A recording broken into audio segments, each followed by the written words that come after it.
નમસ્કાર વિદ્યાર્થી મિત્રો, કેમ છો? મજામાં? આપણી આ યુટ્યુબ ચેનલમાં આપ સૌ વિદ્યાર્થી મિત્રોનું હાર્દિક સ્વાગત કરું છું.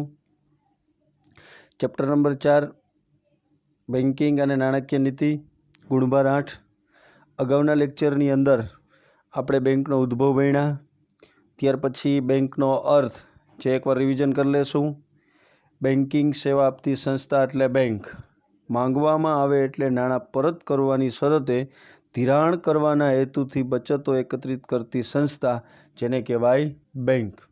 ત્યાર પછી આપણે બેંકના કાર્યો ભણ્યા હતા, જેમ કે થાપણો સ્વીકારવી, ધિરાણોની સવલતો પૂરી પાડવી, ચૂકવણી અને ઉપાડની સવલતો પૂરી પાડવાની કામગીરી, શાક સર્જનની કામગીરી અને આંતર બેન્કિંગ વ્યવહાર. અગાઉના લેક્ચરમાં આટલું આપણે ભણ્યા હતા. ત્યાર પછી આજે લેક્ચર નંબર 2માં પ્રશ્ન નંબર 3, ભારતમાં વેપારી બેંકનું અસ્તિત્વ સમજાવો, જેને શિડ્યુલ બેંકો પણ આપણે કહી શકાય. જે 2 અથવા તો 3 માર્કની અંદર પ્રશ્ન પૂછાશે. જ્યારે 2 માર્કની અંદર પૂછાય ત્યારે એની માત્ર માહિતી આપવાની રહેશે. ત્યાર પછી 3 માર્કનો પ્રશ્ન થાય એટલે આકૃતિ સહિત તમારે આ પ્રશ્ન સમજાવવાનો રહેશે. ભારતમાં વેપારી બેંકો જાહેર તેમજ ખાનગી માલિકીમાં જોવા મળે છે. ત્યારબાદ 1991ના આર્થિક પરિવર્તનો એટલે કે 24 જુલાઈ 1991 પછી જે આર્થિક પરિવર્તનો થયા, ઉદારીકરણ, ખાનગીકરણ અને વૈશ્વિકરણ, ત્યારબાદ ખાનગી ક્ષેત્રમાં આંતરરાષ્ટ્રીય બેંકોએ પ્રવેશ લઈ લીધો. વળી ભારતમાં અસંગઠિત નાણાં બજારમાં બેંક જેવી કાર્ય કરતી અનેક પેઢીઓ પણ આજે જોવા મળે છે અને સાથે સાથે સહકારી બેંક પણ અસ્તિત્વમાં આવી છે. યાદ રાખજો, 1951ના આર્થિક પરિવર્તનો પછી ખાનગી ક્ષેત્રે કઈ બેંકો આવી ગઈ? આંતરરાષ્ટ્રીય બેંકો પણ આવી. અને અસંગઠિત નાણાં બજારમાં પણ બેંકો કાર્ય કરતી જોવા મળી છે. સાથે સાથે સહકારી બેંકો પણ અસ્તિત્વમાં આવી. પરંતુ વેપારી બેંકોની કાયદેસરની વ્યાખ્યા મુજબ બેંકના કાર્ય કરતી જે સંસ્થાને રિઝર્વ બેંક ઓફ ઇન્ડિયાના 1934ના ધારાની બીજી અનુસૂચિ એટલે કે બીજા શિડ્યુલમાં પ્રવેશ પામતી હોય તેને શિડ્યુલ બેંકો તેમજ તે જ ખરી બેંક છે આપણે કહી શકાય. યાદ રાખજો, શિડ્યુલ બેંકો કોને કહી શકાય? તો કે રિઝર્વ બેંક ઓફ ઇન્ડિયાના 1934ના ધારાની બીજી અનુસૂચિમાં બીજા શિડ્યુલમાં પ્રવેશ પામતી હોય તેને જ શિડ્યુલ બેંક અથવા તો ખરી બેંક કહી શકાય. આવી બેંકને રિઝર્વ બેંકના બધા જ નિયમો અને ધારાધોરણો લાગુ પડે છે, જેને આપણે શિડ્યુલ બેંકો કહીએ છીએ. જે રિઝર્વ બેંકના નીતિ નિયમો, ધારાધોરણોને અનુસાર મુજબ ચલાવવાની હોય છે. શિડ્યુલ બેંકોની અંદર વેપારી બેંક અને સહકારી બેંકો આવતી હોય છે. એમની અંડર હેઠળ જાહેર ક્ષેત્રની વેપારી બેંકો, ત્યાર પછી ખાનગી ક્ષેત્રની વેપારી બેંકો, ત્યાર પછી ભારતમાં કામ કરતી વિદેશી બેંકો અને પ્રાદેશિક બેંકો શિડ્યુલ બેંકો ગણી શકાય. આપણે ફરીથી એકવાર રિવિઝન કરી લઈએ આ પ્રશ્ન આપણે ફટાફટ. ભારતમાં વેપારી બેંકો જાહેર તેમજ ખાનગી માલિકીમાં જોવા મળે છે. કેવી રીતના? જાહેર તેમજ ખાનગી માલિકીમાં. આર્થિક પરિવર્તનો ક્યારે થયા? 1991માં. ખાનગી ક્ષેત્રમાં આંતરરાષ્ટ્રીય બેંકોએ પ્રવેશ લઈ લીધો. વળી ભારતમાં અસંગઠિત નાણાં બજારમાં પણ બેંક જેવી કાર્ય કરતી અનેક પેઢીઓ જોવા મળે છે ભારતની અંદર. સાથે સાથે સહકારી બેંકો પણ અસ્તિત્વમાં આવી ગઈ. પણ વેપારી બેંકોની કાયદેસરની વ્યાખ્યા જો આપણે કરવી હોય તો બેંકની સંસ્થાને રિઝર્વ બેંક ઓફ ઇન્ડિયાના 1934ના ધારાની બીજી અનુસૂચિમાં પ્રવેશ પામતી હોય તેને જ શિડ્યુલ બેંકો કહી શકાય. એટલે કે રિઝર્વ બેંક ઓફ ઇન્ડિયાના 1934ના ધારા મુજબ જે નીતિ નિયમો મુજબ જે બેંક ચાલતી હોય એના અંડર હેઠળ બરાબર જે ધારા તેને લાગુ પડતા હોય તેને જ ખરી બેંક અથવા તો શિડ્યુલ બેંકો કહી શકાય. બરાબર. શિડ્યુલ બેંકોની અંદર વેપારી બેંકો અને સહકારી બેંકો આવી જતી હોય છે, જેમની અંડર હેઠળ જાહેર ક્ષેત્રની બેંકો, ખાનગી ક્ષેત્રની બેંકો, વેપારી ભારતમાં કામ કરતી વિદેશી બેંકો અને પ્રાદેશિક ગ્રામીણ બેંકોનો સમાવેશ થાય છે. 2 માર્કનો પ્રશ્ન, વેરી મોસ્ટ ટાઈમ્પી. ત્યાર પછીનો પ્રશ્ન, ભારતીય રિઝર્વ બેંક એટલે કે આરબીઆઈની નાણાકીય જવાબદારી એટલે અથવા તો તમને પૂછાય કે નાણાકીય કાર્યો, આ 5 માર્કનો પ્રશ્ન રહેશે. આ એક મુદ્દો 2 માર્કનો થઈ જશે. Very most IMP. ભારતીય રિઝર્વ બેંક 2 માર્કની અંદર. ભારતની મધ્યસ્થ બેંક એટલે કે રિઝર્વ બેંક ઓફ ઇન્ડિયા. યાદ રાખજો, ભારતની મધ્યસ્થ બેંક એટલે રિઝર્વ બેંક ઓફ ઇન્ડિયા. 1934ની રિઝર્વ બેંક ઓફ ઇન્ડિયાના ધારા મુજબ આરબીઆઈની સ્થાપના ક્યારે થઈ? 1 એપ્રિલ 1935માં. બોર્ડમાં પૂછાઈ ગયેલો વિકલ્પ. યાદ રાખજો, આરબીઆઈની સ્થાપના ક્યારે થઈ? 1 એપ્રિલ 1935માં, જે ₹5 કરોડના ખાનગી મૂડીરોકાણથી સ્થાપના કરવામાં આવી હતી. બરાબર. રિઝર્વ બેંક ઓફ ઇન્ડિયાની સ્થાપના કઈ રીતના થઈ હતી? તો કે 1 એપ્રિલ 1935માં ₹5 કરોડનું ખાનગી મૂડીરોકાણથી એની સ્થાપના થઈ હતી. પરંતુ 1 જાન્યુઆરી 1949, યાદ રાખજો એક વાક્ય અને વિકલ્પ માટેનો પ્રશ્ન, 1 જાન્યુઆરી 1949માં આરબીઆઈનું રાષ્ટ્રીયકરણ કરવામાં આવ્યું. આરબીઆઈનું રાષ્ટ્રીયકરણ ક્યારે કર્યું આપણે? 1 જાન્યુઆરી 1949માં. આરબીઆઈ દેશની સર્વોચ્ચ બેંક છે. ખાસ યાદ રાખજો, આરબીઆઈ એ દેશની સર્વોચ્ચ બેંક છે જે સમગ્ર બેન્કિંગ ક્ષેત્રની કામગીરી પર ધ્યાન રાખે છે, ત્યારબાદ નિયંત્રણ અને સાથે સાથે ભારતીય નાણાકીય નીતિઓ પણ ઘડે છે. 2 માર્કનો વેરી મોસ્ટ આઈએમપી પ્રશ્ન. એક વાક્ય અને વિકલ્પ માટે ખાસ. બરાબર. ઘણા વિકલ્પો અને એક વાક્ય બોર્ડમાં પૂછાઈ ગયેલા છે, એટલે ફરીથી એકવાર રિવિઝન કરી લઈશું. ભારતની મધ્યસ્થ બેંક એટલે રિઝર્વ બેંક ઓફ ઇન્ડિયા. 1934ની રિઝર્વ બેંક ઓફ ઇન્ડિયાના ધારા મુજબ આરબીઆઈની સ્થાપના ક્યારે થઈ છે? 1 એપ્રિલ 1935માં. 5 કરોડના ખાનગી મૂડીરોકાણથી આની સ્થાપના કરવામાં આવી છે 1 એપ્રિલ 1935માં. અને એનું રાષ્ટ્રીયકરણ ક્યારે થઈ ગયું? 1 જાન્યુઆરી 1949માં આરબીઆઈનું રાષ્ટ્રીયકરણ કરવામાં આવે છે.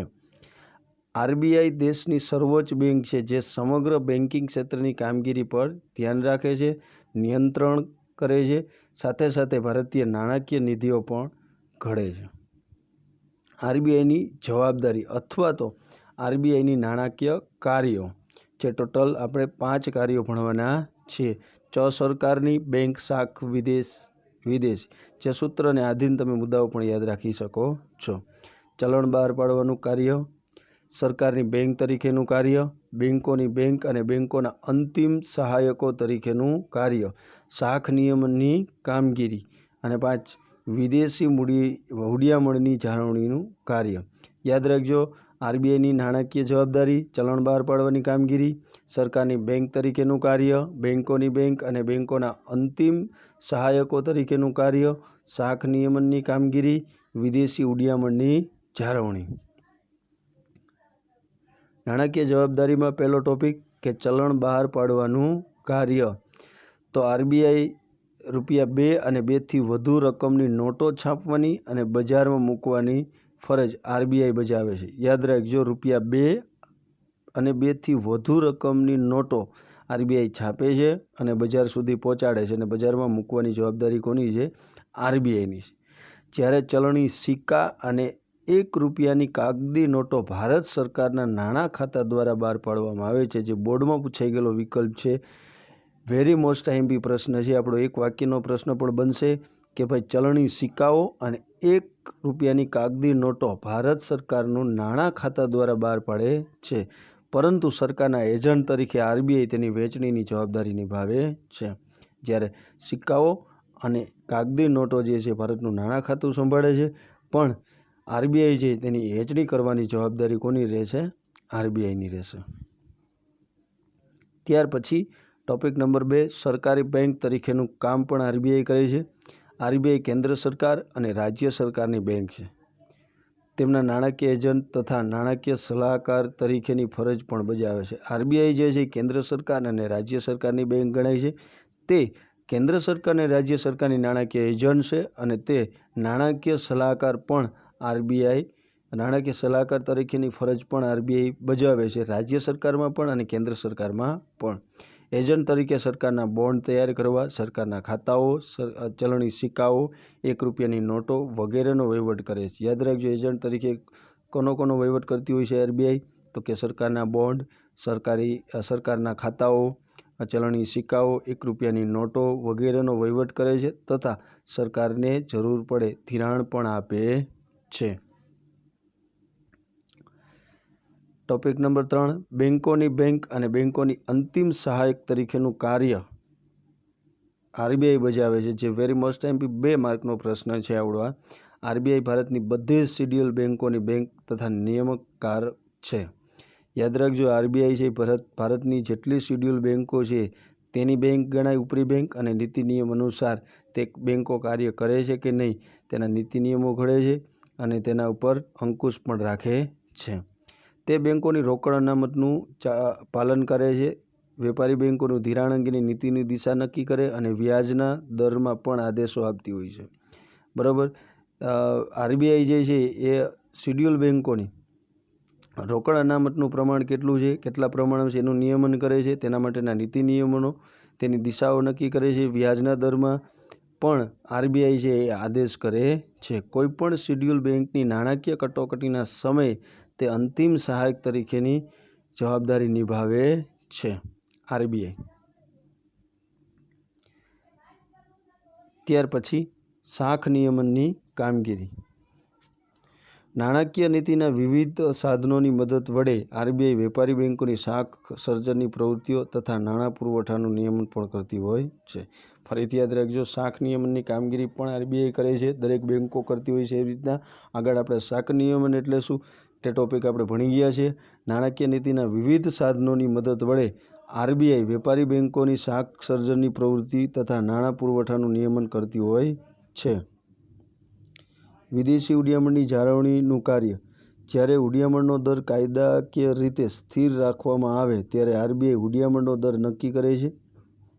જ્યારે વિદેશી હુંડિયામણનો દર બજારમાં તેની માંગ અને પુરવઠાના આધારે નક્કી થતો હોય ત્યારે આરબીઆઈ બજારમાં વિદેશી હુંડિયામણની ખરીદી કે વેચાણ કરીને વિદેશી હુંડિયામણની સરખામણીમાં ભારતના રૂપિયાનું મૂલ્ય પણ જાળવવાની કામગીરી કરતી હોય છે.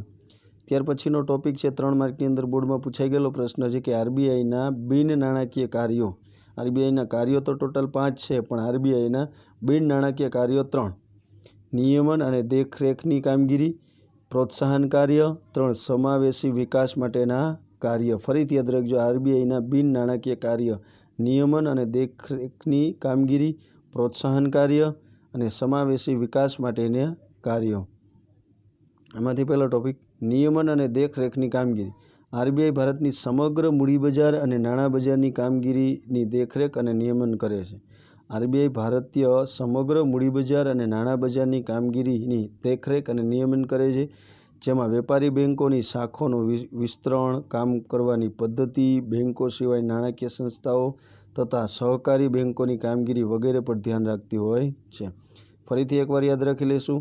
નિયમન અને દેખરેખની કામગીરી. આરબીઆઈ ભારતીય સમગ્ર મૂડીબજાર અને નાણાં બજારની કામગીરીની દેખરેખ અને નિયમન કરે છે, જેમાં વેપારી બેન્કોનું શાખાઓનું વિસ્તરણ, કામ કરવાની પદ્ધતિ, બેન્કો સિવાયની નાણાકીય સંસ્થા અને સહકારી બેન્કોની કામગીરી પણ દેખરેખ રાખવાનું કામ આરબીઆઈ કરે છે. બિન નાણાકીય કાર્યમાં પ્રોત્સાહન કાર્ય.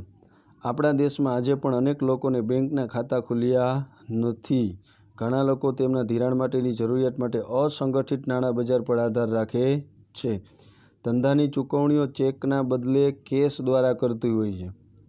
આથી આરબીઆઈ લોકોને આ અંગે જાગૃતતા લાવવા માટે પ્રોત્સાહનો કરે છે. ગામડાઓમાં બેંકની વધુમાં વધુ શાખાઓ ખોલાય તેવા પ્રયત્ન કરતી હોય છે. વળી લોકોના હિત માટે સહકારી બેન્કો પણ પ્રોત્સાહન આપતી હોય છે.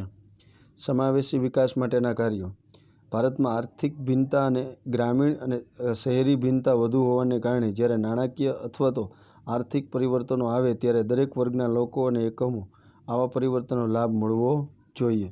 ધિરાણ માટે અગ્રિમતા ધરાવતા જેવા કે ખેતી, નાના કદના ઉદ્યોગો, રોજગારો તેમજ પરંપરાગત ગૃહ ઉદ્યોગો વગેરે માટે ખાસ ધિરાણ વ્યવસ્થા કરવામાં આવતી હોય છે.